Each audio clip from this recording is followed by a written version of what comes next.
Hello, it's Tuesday, October 17th, 2017. You are listening to Inception Radio Network, voice of the fringe majority. This is Carol Carl with UFO Headline News. Human nature in horrendous events, absolutely astonishing and encouraging. In Puerto Rico, really damaged by Hurricane Maria, we find a student from Carnegie Mellon. Her name is Rosanna Guernica. She's from the United States, but her home is Puerto Rico, and she has chartered planes to fly supplies into ravaged Puerto Rico and fly the sick out. Rosanna Guernica is 22. She's a junior majoring in decision sciences. She heard so many stories about people getting off the island by chartering private planes. She took that idea and used it to raise money for a plane to fly in medical supplies and evacuate the most sick. Her grandmother told her it was a crazy idea, but that's exactly what Guernica has done, not once but twice. Only a week after Hurricane Maria was over, Guernica set up a crowdfunding page. She sought contributions from everybody on her contact list, asking them to share that message with others. She said, quote, "We are desperate to help the island and don't seem to know how. By the time normal distribution channels open, it will be too late for the people who need it the most," end quotes. So up she stepped, or rather we should say in she flew. She raised $7,000 in 24 hours with that crowdfunding, $11,000 by the following day. By the middle of last week, she had $48,000. She spent the first $20,000 in donations to take 1,000 pounds, that's 453 kilograms of supplies to the island, including infant formula, batteries, water filters, medicine, and medical supplies. And she also brought back 6 evacuees. Said Anne English, Associate Dean for Finance and Operations at the Heinz College of Information Systems and Public Policy, quote, "I'm absolutely in awe of her. The first time I met with her, I told her I didn't know whether to think she was crazy or the most determined and passionate student I've ever heard of," end quotes, said Anne English. Kudos to Miss Guernica. Outstanding. Let's check the heavens and see what they promise, what we can look at tonight. And as usual, we meander over to earthsky.org. Here's the headline: "Watch for Zodiacal Light," or false dawn. Well, we've talked about this before. It's a fascinating thing. Lots of legends connected. But here's the straight stuff. The autumn equinox came on September 22nd for those of us living in the Northern Hemisphere. And that means these autumn mornings present a good time of year to see the zodiacal light, which also carries the name false dawn. With the moon out of the morning sky for the next 2 weeks, this is your chance to catch that zodiacal light in the east before dawn's first light. Oh, set the alarm.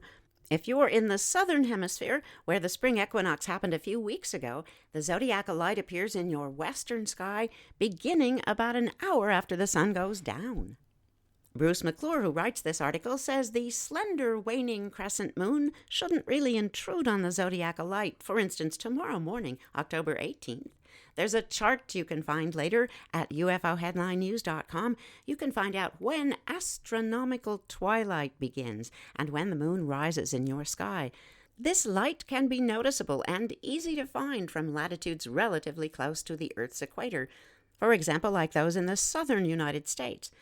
Earth Sky's own Deborah Bird says she's seen it many times in the latitude of southern Texas, sometimes while driving a lonely highway far from city lights, in that hour or so before true dawn begins to light the sky.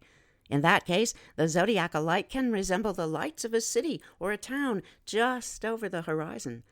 Meanwhile, sky watchers in the northern United States or Canada sometimes say, wistfully, that they've never seen it, although in recent years there have been lots of photographs of that light taken from those exact northerly latitudes, so don't give up. Yup, you'll need that proverbial dark sky location to see it, someplace where city lights aren't obscuring the natural lights in the sky.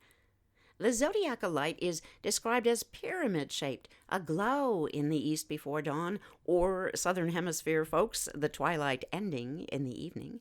It's even milkier right now in appearance than the starlit trail of our very own summer Milky Way. It's most visible before dawn this time of year, because as seen from the Northern Hemisphere, that ecliptic thing, the path of the sun, moon, and planets, it stands nearly straight up with respect to the eastern horizon before dawn. And the southern horizon, the same is true for the western horizon after true darkness falls, just the reverse. The zodiacal light can be seen for up to an hour or so before true dawn begins to break. Try looking for it about 80 to 120 minutes before sunrise. Unlike true dawn, though, there's no rosy color to the zodiacal light. The reddish skies at dawn and dusk are actually caused by atmosphere, and the zodiacal light originates far outside our atmosphere. When you see the zodiacal light, you are actually looking edgewise into our own solar system. The zodiacal light is actually sunlight reflecting off dust particles that move in the same plane as Earth and the other planets that orbit our sun. So here's that bottom line. No matter where you are on Earth, your local autumn is the best time to see the zodiacal light before dawn. So early to bed, early to rise might provide you with a glimpse of that zodiacal light. On the heels of yesterday's fabulous announcement, the LIGO-Virgo announcement of the first detection of gravitational waves produced by colliding neutron stars, here's something else interesting, not connected, but in other words, we're on our way to new discoveries daily. Here's the headline: NASA hasn't confirmed existence of Planet 9. What we know about the planet at the edge of the solar system. Hannah Osborne, who writes this for Newsweek, chooses to put the word planet in quotes. Well, that's Newsweek for you. Here's the article. Contrary to reports, NASA has not confirmed the existence of Planet 9, that giant hypothetical object believed to be lurking at the edges of the solar system. But what the space agency has said is that evidence is currently pointing towards it being real, and that scientists might be starting to close in on it. The idea behind Planet 9 is not new. Scientists have argued there is a ninth planet after Pluto was downgraded to dwarf planet, sitting somewhere beyond Neptune. They've been saying this since 2014. 2 years later, a team from Caltech presented evidence to show something was disturbing the orbits of the Kuiper Belt objects, KBOs. The Kuiper Belt is that huge shell of icy objects that encases the solar system. The weird orbits of these KBOs could only be explained if there was a massive object nearby, exerting a gravitational influence on them. In a recent press release, NASA notes that the signs of Planet 9 are, quote, so far indirect, end quotes, but that the KBO observation added up to a, quote, compelling case, end quotes, for its existing. Quote, there are now 5 different lines of observational evidence pointing to the existence of Planet 9, end quotes. Those are the words of Konstantin Batygin. He's a planetary astrophysicist at Caltech and very involved in this project. He continues, quote, if you were to remove this explanation and imagine Planet 9 does not exist, then you generate more problems than you solve. All of a sudden you have 5 different puzzles, and you must come up with 5 different theories to explain them, end quotes. As well as the Kuiper Belt objects, Planet 9's existence also helps explain why all the other planets in the solar system have that tilt, a 6-degree tilt, compared to the sun's equator. Computer simulations show that Planet 9 would make the whole system wobble, creating what we see today. At present, Planet 9 is estimated to have a mass about 10 times that of Earth and is orbiting the sun at a distance 20 times farther from Earth than Neptune. There are 2 prevalent hypotheses about how it ended up so far out. One is that it started life in the inner solar system, but was kicked out by gravitational interactions with Jupiter and Saturn. The other explanation? It's an exoplanet from another solar system that our sun managed to commandeer. Without finding Planet 9, we will not be able to say where it came from, and the hunt is now on to find it. Citizen scientist projects, including one led by NASA, are being run across the globe, inviting members of the public to help track down this hidden world. So, if it exists, when will it be found? Enter Dimitri Veras from the University of Warwick in the United Kingdom. He recently told Newsweek magazine that to hone in on Planet Nine's location, we will need to find more evidence of its gravitational influence on the outer solar system. Quote, if more Kuiper Belt objects are discovered, objects which have clustered orbital elements, then the suggestion for Planet Nine's existence becomes stronger, and constraints on the location of Planet Nine would improve. The mystery will be solved only if we find Planet Nine, because our detection capabilities for such faraway objects are limited. If the object is small enough, dark enough, and far away enough, then we won't find it with current technology, and we will just have to wait. Oh, the wait. Well, we don't have to wait for a UFO story. Here's one right now out of Florida, thanks to OpenMinds.tv, posted by Alejandro Rojas. Here's the headline. Florida witness reports rectangular UFO near Tampa Bay. It's an intriguing new shape being reported. Here's the story. A witness in Tarpon Springs, Florida, observed a rectangular UFO during the day. And that's according to a report submitted to Mutual UFO Network, what we call MUFON, same-day report. According to the witness, he had gone outside to smoke a cigarette when he noticed a flat, rectangular object under the clouds. He says the area has a lot of traffic, and at first he thought it might be a helicopter, but he soon realized it was not. After a few seconds of watching it, the object zipped off. The witness estimated this object to be about 100 miles away, out over the Gulf of Mexico. He said it was headed south towards the coast of Tampa. He drew a map. You can find that map later, gentle listeners, at UFO Headline News. It shows the path of the object. There's another strange aspect to his sighting. The witness claims he saw spots when he closed his eyes, apparently like those when you look at a bright object like the sun or old-fashioned flashbulb cameras. But the witness says he was not looking in the sun's direction. Here's his report, verbatim. Came outside for a smoke facing west on a clear sunny day, a few clouds. It was 11:27 a.m. on 10/16/17. We have a lot of air traffic in the Tampa Bay area. I noticed a dark, rectangular object at 33 degrees to the northwest. It was over a mile away. At first I thought it was a bird gliding. It was dark, with no reflection from the sun. The sun was still in the east and the object was in the west, so it should have been bright if it were a plane. We are subject to military aircraft, such as Black Hawk helicopters. This particular object appeared to be rectangular. It moved south in front of the clouds for several seconds. In less than a mile and approximately 100 miles per hour, it vanished. In less than a mile, at approximately 100 miles per hour, it just vanished. No cloud cover when this happened. I visually tracked its known path for a while to see whether it would emerge. It did not. And then I noticed my eyes were full of spots every time I blinked, similar to a photo flash, but in a 20 by 20 grid pattern, a grid of dots. This is not unusual looking up in the sky in Florida, but not when looking away from the sun, and not in a grid pattern.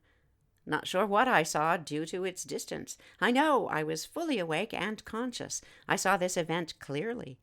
The object would have been out over the Gulf of Mexico, at least a mile out. Say, we wonder if there's a market for UFO filter sunglasses. Screen out those pesky, unidentified flying lights from your eyes. Oh, just a thought. This broadcaster had a very interesting evening thanks to a tip that was embedded in a UFO report from UFOstalker.com. We were able to watch a striking documentary.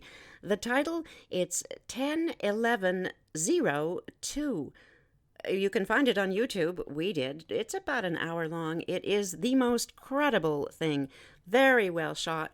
And you can see the body language of the witnesses as they discuss their experience. You get to watch the polygraph tests they voluntarily took and passed, by the way. The most curious thing of all to this broadcaster was the small number of views this has had on YouTube, something like 350 as of last night. Check it out if you've got the time. In fact, we'll just toss a link into UFOheadlinenews.com later for your perusal and enjoyment. Here's how we found the particular link to that particular... Hey girl, have you done something new with your scales? Using new moisturizer? Nice. It really brings out the hazel in your eyes. Oh, hold on. Are you using whitening strips too? Your fangs look good, girl. Really good. A really charming snake charmer? Surprising. What's not surprising? How much you could save by switching to Geico. Wait, what? Have you been doing Pilates too? Geico. 15 minutes could save you 15% or more. Documentary. It's MUFON case number 87379. The date of this case is 10/14/2017. It was reported 2 days later. Here's the summary. While stargazing, I noticed a light appear out of nowhere. Watched it fly over us till it disappeared. Fresno, California is the location. The viewing distance over 1 mile. The altitude over 500 feet without cloud cover. The sighting duration 1 minute and 15 seconds. Object features unknown. Flight path, straight line path, and this object was shaped like a sphere. Here's the account. After watching the documentary 10/11/02, me and a couple of buddies were very intrigued and interested to say the least, mostly because this all happened so close to home. Last year, we went out during the day. I had talked to Ken from the documentary about the location of his encounter, and of course nothing happened, but it was just neat to be in the area. After sharing with an old friend of mine the documentary information and the location, I then suggested we go camping, drive out to that location at night. Immediately he was like, "Hell yeah, I'll go." Altogether, there were only 3 of us that ended up going. We camped out. It was a place we'd been to many times. It's called Sawmill Flat.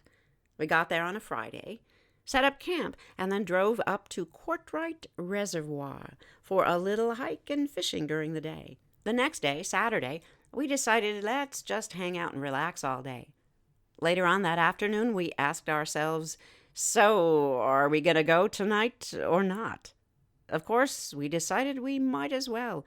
That's why we came up here. So after dinner, we loaded into my buddy's Hummer and took the cruise up. Got off the road trail about 6 p.m. It took us an hour to get through that 3-mile hike, and when we got to the campsite on the eastern edge of the lake, we got off the path, walked down to the lake beach area. By this time, it was pretty dark. For the first 30 minutes or so, we just gazed at the stars.